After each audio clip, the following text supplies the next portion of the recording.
Hey there, it's Aaron Jackson coming to you today, and I want to welcome you to a little masterclass around the CAGED system. This video is going to be a compilation of a two-part series that I did on the CAGED system that's kind of designed for bluegrass pickers, although this lesson is completely applicable for players in any style. So the first half of this lesson is going to deal with the C and the A shapes of the CAGED system, and the second half of this lesson is going to deal with the G, the E, and the D shapes of the CAGED system. And what you're going to learn is the arpeggio for each of those shapes, and then you're going to learn the associated scale patterns that you need to know for each shape as well. This helps you see the relationship between chords and scales, and also maps out all of the territory that you're going to need on the guitar neck. In addition to that, I'll show you how to practice your technique and timing for all of these arpeggios and associated scale shapes. And yes, for this lesson, we're just going to be dealing with our C major chord. We're not going to be doing any minor 7 chords or dominant 7th chords for this lesson. And I do that because a lot of times when people start thinking about the CAGED system, they think about too much at one time.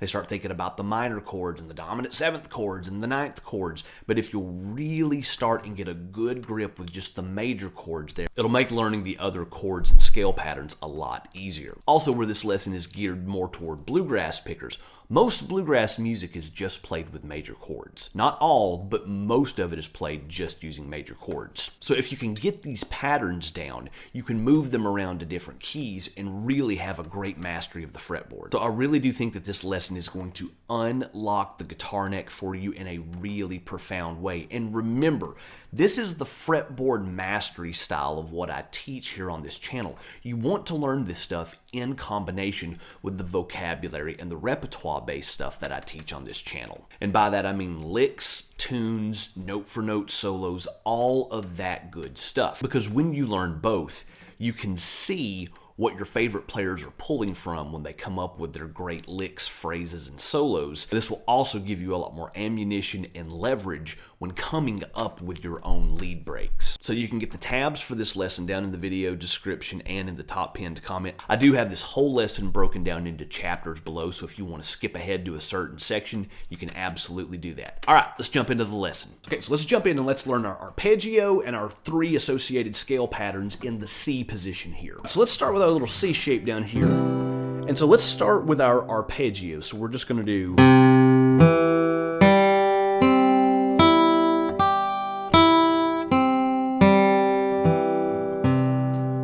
Okay, so we're just mapping out the chord tones in our C major chord here.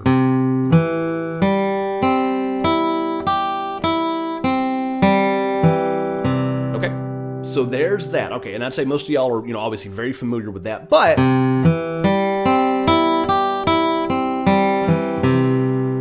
we want to take those chord tones and turn them into melodic ideas there, okay? Now, let's go ahead and let's do our associated scale patterns here. So again, if you're not already familiar with your scale patterns, again, go check out my Blues Scales for Bluegrass Guitar Masterclass. Get my Guitar Scales Fundamentals course. You really want to have a good grip on these before jumping into this lesson. But anyway, associated scale patterns, again, with this position right here. So pentatonic scale, we'll do...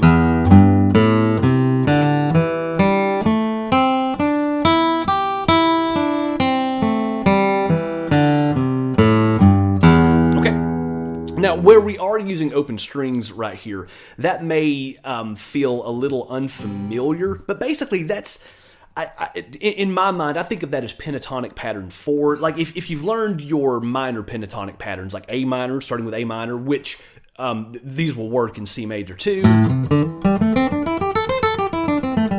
That's like pattern 1, up here pattern 2, pattern 3, and then pattern 4, but we're playing pattern 4 down here with open strings.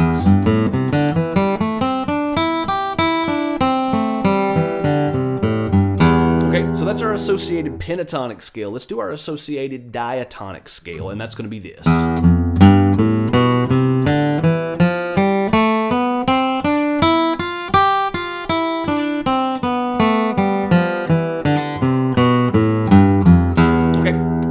Again, I consider that, it's like diatonic scale pattern 3.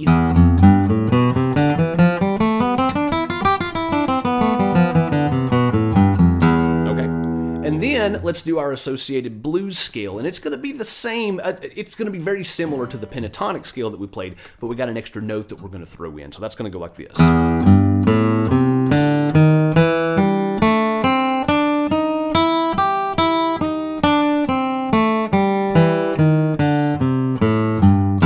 Okay, so almost the same thing, but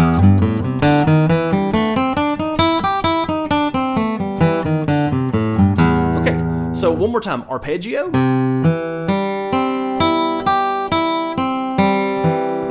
pentatonic scale,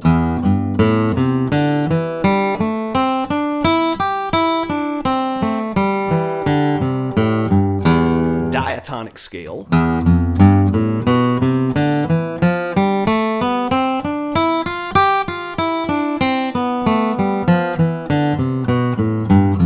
and blues scale.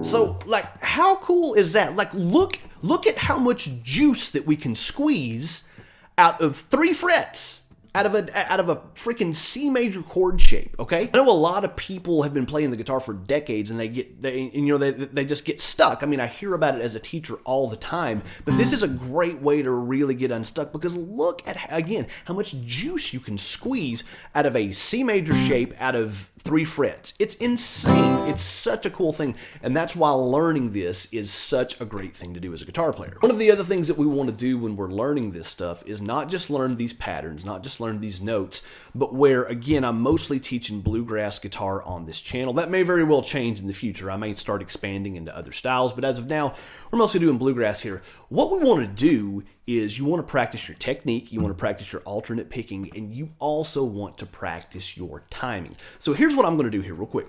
I'm going to play that arpeggio, and I'm going to play the 3 associated scale patterns along with a strum machine backing track. Okay, I'm not going to play this fast. This does not need to be a chop builder or a shred fest here. But what we do want to do, we want to practice technique and timing, but we also want to make this sound like music. Okay, so I'm going to do that here. This is a strum machine backing track, and I'm going to play the arpeggio and the 3 associated scale patterns, and that'll sound like this.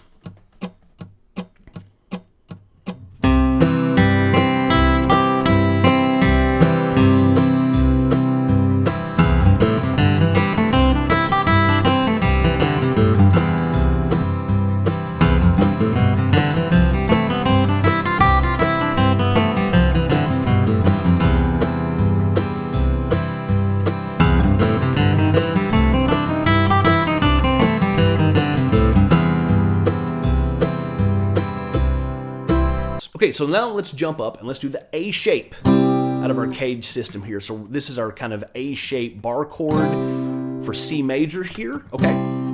And so let's go ahead and we're gonna start with the, let's start with the arpeggio here. So we're gonna do,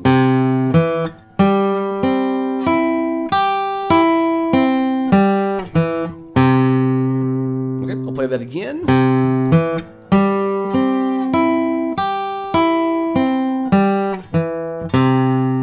And we want to do 3 associated scale patterns, again, out of this kind of, out of this area of the fretboard here, okay? So we'll start off with the pentatonic scale.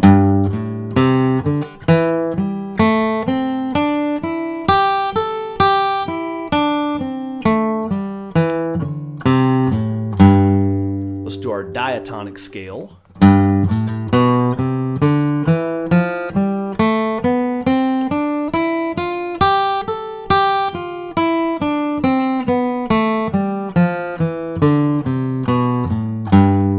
Our blues scale.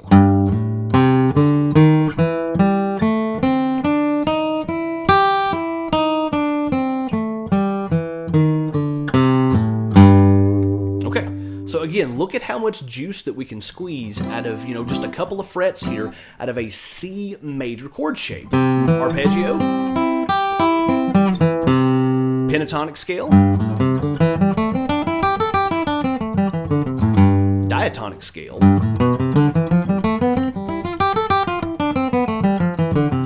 and blues scale. Okay, So I want to do the same thing with the A shape that I did with the C shape. I'm going to play this along with the Strum Machine backing track, again, because we want to practice technique, we want to practice timing, and we also want to make this stuff sound as musical as possible. So that'll sound like this.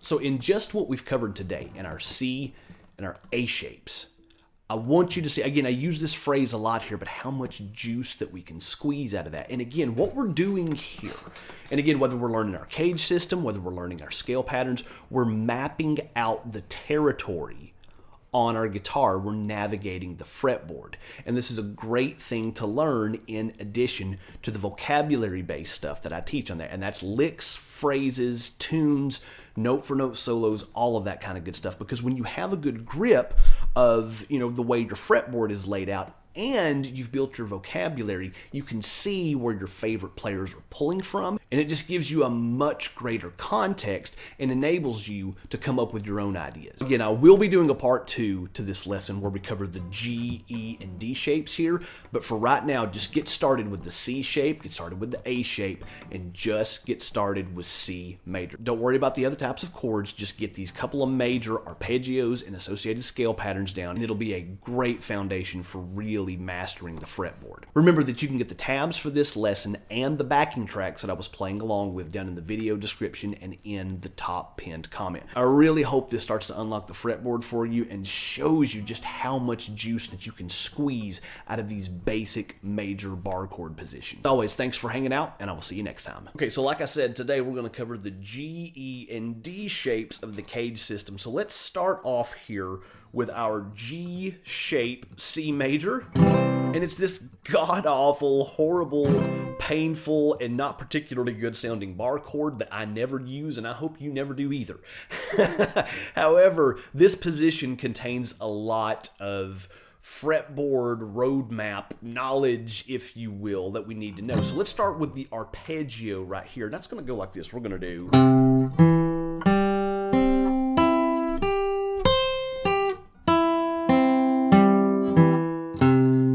Okay, let's do that one more time. Just the arpeggio here. We'll do.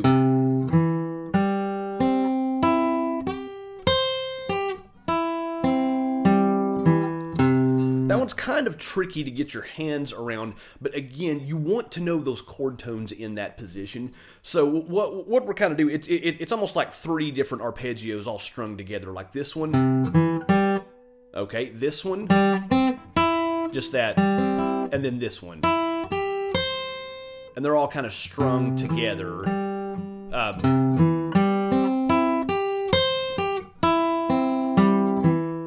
Okay, so there's just some great. You want to be aware of the chord tones contained in that position right there.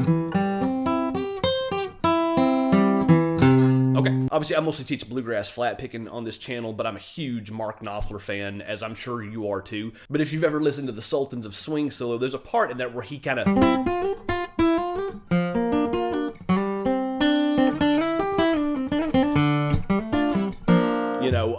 So that's just some really famous ideas out of that shape right there, but... Okay, so one more time, arpeggio. Okay, let's do the corresponding pentatonic scale, and it's going to be a very familiar shape.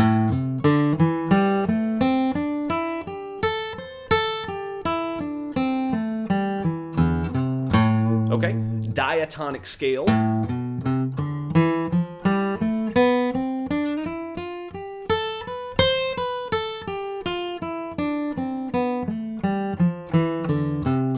And blues scale, again, very familiar shape here.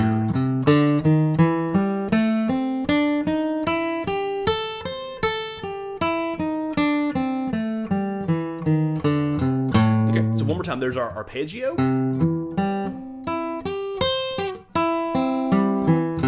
Pentatonic scale.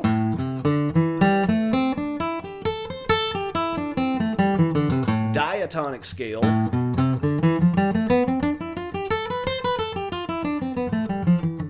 And blues scale.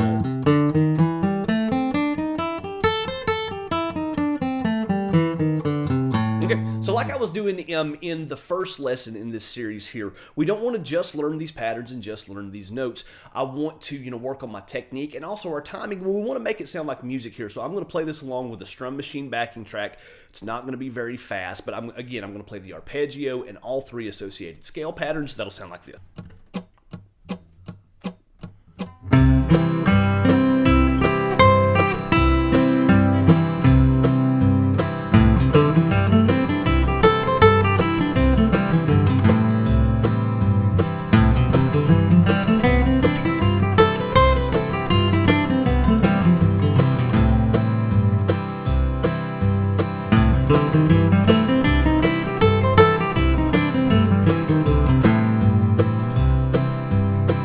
So that was our G shape. Let's go into our E shape here, and I'm just going to go through this stuff here. So our arpeggio, we're going to do...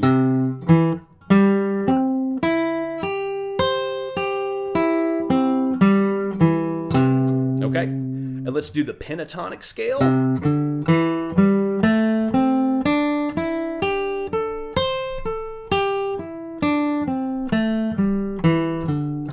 Okay, let's do our diatonic scale.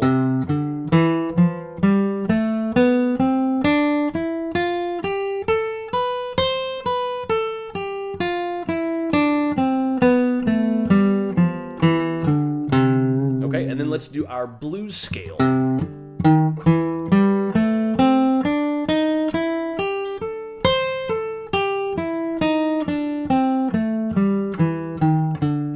Okay, so there we go. So one more time. Again, this is out of our E shape. And again, we're in C major here. We're in C major. So our arpeggio.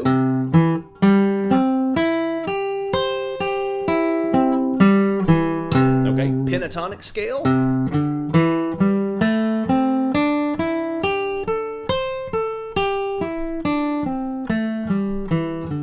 Diatonic scale.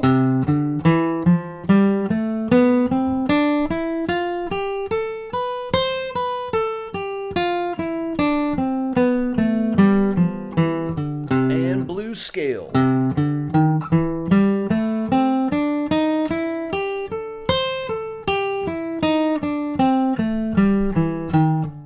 Okay, so same deal as I did with the G shape here. I want to not only learn these patterns and know the notes, but I want to practice my technique and my timing. So let me play that along with the strum machine backing track. I'll do the arpeggio and the three associated scale patterns, and that'll sound like this.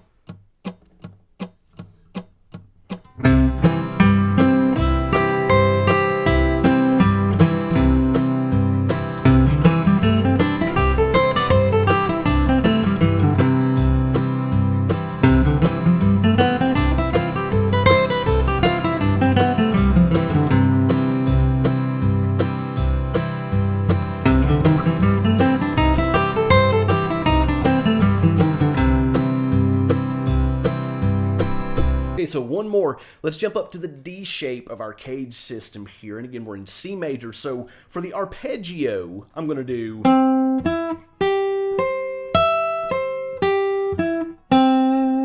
Okay. So with the D shape, that's, we're basing it off of our D chord down here, and we're just taking that triad, and I guess we could do it down here, but I'm going to go ahead and do it up here. Okay, and instead of just, I'm going to add to help us cover a little bit more ground. And so for our associated scale patterns where we've got, we could do, some, but I don't want to do those because we already covered those in our C shape, and I covered that in the first lesson in this series. So I want to do our associated scale patterns right here. So there's our arpeggio, our associated pentatonic scale right here.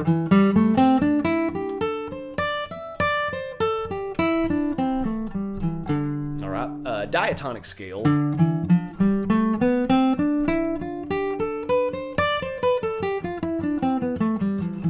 And our blues scale.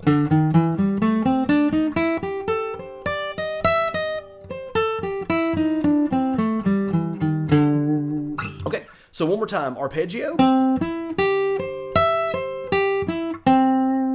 Let's do pentatonic scale.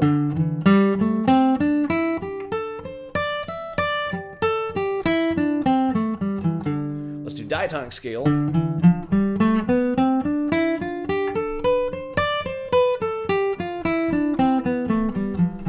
And blues scale.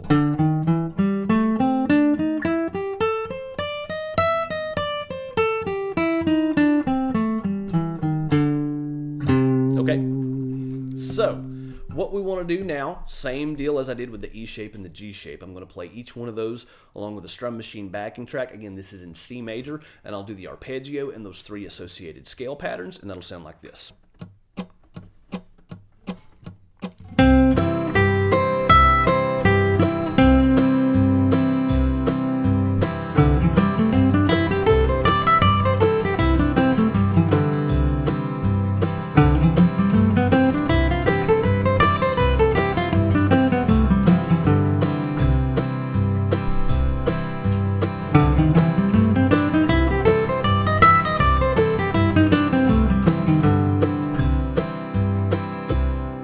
There you have it.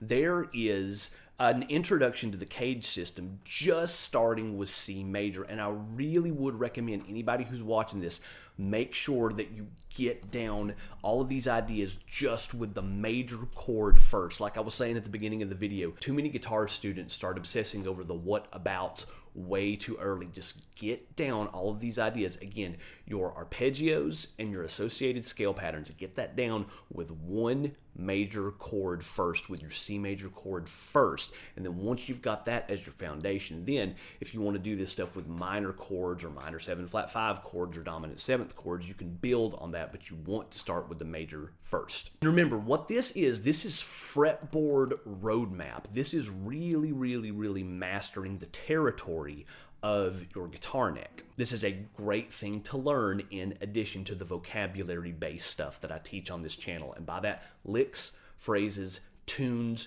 note-for-note solos, all of that good stuff. If you will learn the vocabulary and get a really good grip on the layout of your fretboard, it's going to put you in a great place. Remember that you can get the tabs for this lesson down in the video description and in the top pinned comment. I want to thank you for hanging out today, and I'll see you next time.